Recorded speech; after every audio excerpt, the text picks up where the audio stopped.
ಆತ್ಮೀಯ H16 news ವೀಕ್ಷಕರೇ, ನಾನು ನಿಮ್ಮ M.I.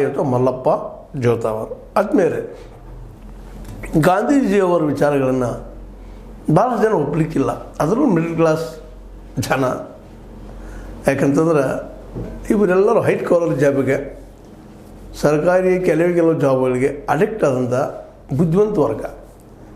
ಗಾಂಧೀಜಿಯವರು ಏನೋ ಹೇಳ್ತಾರೆ, ಬಿಡಪ್ಪ ಹಾಗೆ ಹೇಳ್ತಾರೆ, ಹಾಗೆ ಮಾತಾಡ್ತಾರೆ ಅನ್ನುವಂಥ ಮಾತು. ಆದರೆ ಸರ್ಕಾರ ಮಾತ್ರ ಒಂದು ಒಳ್ಳೆಯ ಕೆಲಸವನ್ನು ಮಾಡ್ತಾಯಿದೆ. ಗಾಂಧೀಜಿಯವರು ಹೇಳ್ತಾಯಿದ್ರು, ಸ್ಪಷ್ಟವಾಗಿ ಹೇಳ್ತಾಯಿದ್ರು, ಗ್ರಾಮಾಭಿವೃದ್ಧಿ ಅಂದರೆ ಏನು? ಮೊದಲನೇದಾಗಿ ಅಗ್ರಿಕಲ್ಚರ್, ಒಕ್ಕಲ್ತನ, ಅದು ಲಾಭದ ಉದ್ಯೋಗ ಆಗಬೇಕು ಅನ್ನೋಂಥ ಮಾತನ್ನು ಇವತ್ತಿಗೂ ನಾವು ಕಿವಿಯಲ್ಲಿ ಹಾಕ್ಕೊಳ್ತಾ ಇಲ್ಲ, ಅದನ್ನು ಹಾಕೊಳ್ಳೋದು ಇಲ್ಲ. ಯಾಕಂದರೆ ಒಂದು ವ್ಯವಸ್ಥೆ ನಿರ್ಮಾಣ ಆಗಿಬಿಟ್ಟದೆ ಈಗಾಗಲೇ, ಅದನ್ನು ಬದಲಾಯಿಸೋಕ್ಕೆ ಅವ್ರು ಕೊಡೋದೂ ಇಲ್ಲ.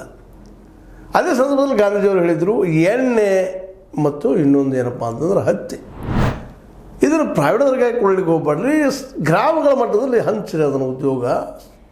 ಅದು ಸ್ಮಾಲ್ ಇಂಡಸ್ಟ್ರೀಸ್ ಅಂತ ಹೇಳ್ತಿದ್ರು, ಸ್ಮಾಲ್ ಸ್ಕೇಲ್ ಇಂಡಸ್ಟ್ರೀಸ್, MSME, ಅಲ್ಲಿ ಇಟ್ಕೊಳ್ರಿ ಅದನ್ನು. ಗುಡಿ ಕೈಗಾರಿಕೆ ಅಂತ ಕರ್ಕೊಳ್ತಾಯಿದ್ರು. ಇವತ್ತು ನಾವು ಎರಡನ್ನೂ ನಾವು ಮರೆತು ಬಿಟ್ಟಿದ್ದೀವಿ. ಎಣ್ಣೆನೂ ಪ್ರೈವೇಟ್ ಕಂಪ್ನಿಗಳಿಗೆ ಕೊಟ್ಬಿಟ್ಟಿದ್ದೀವಿ, ಅಲ್ಲಿ ಮಾಫಿಯಾ ಬೆಳೆದ್ಬಿಟ್ಟದೆ. ಇವತ್ತು ಅವ್ರು ಏನು ಕುಡಿಸ್ತಾರೋ, ನಾವು ಏನು ಕುಡಿತೀವೋ ಏನೋ ಎಂತೋ ಗೊತ್ತಿಲ್ಲ. ಎಣ್ಣೆ ಮಾತ್ರ ಬರ್ತದೆ. ದೊಡ್ಡ ದೊಡ್ಡ ಕಂಪ್ನಿ, ದೊಡ್ಡ ದೊಡ್ಡ ಕಾರ್ಪೊರೇಟ್ಗಳು ಅದಕ್ಕೆ ಬೆನ್ನು ಹತ್ತಿಬಿಟ್ಟಿದ್ದಾರೆ. ಅದಾನ ಇರ್ಬೋದು, ಮತ್ತಾರು ಇರ್ಬೋದು, ಇನ್ನೊಂದು ಬೇರೆ ಬೇರೆ ಕಾರ್ಪೊರೇಟ್ಗಳಿರ್ಬೋದು. ದೊಡ್ಡ ಪ್ರಮಾಣದಲ್ಲಿ ದುಡ್ಡು ಇನ್ವೆಸ್ಟ್ ಮಾಡ್ತಾರೆ, ತರ್ತಾರೆ, ಹಂಚ್ತಾರೆ.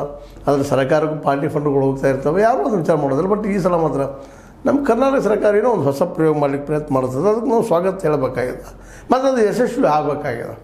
ಯಾಕಂದ್ರೆ ಯಾವುದಕ್ಕಾದ್ರೂ ಭರವಸೆ ಆಗ್ಬಿಡೋದಂದ್ರೆ ಅಗ್ರಿಕಲ್ಚರ್ ಲಾಭ ಉದ್ಯೋಗ ಅಲ್ಲ ಅಂದಾಗ ಭಾಳ ಜನ ಬಿಟ್ಟು ಹೋಗ್ತಾ ಇದ್ದಾರೆ.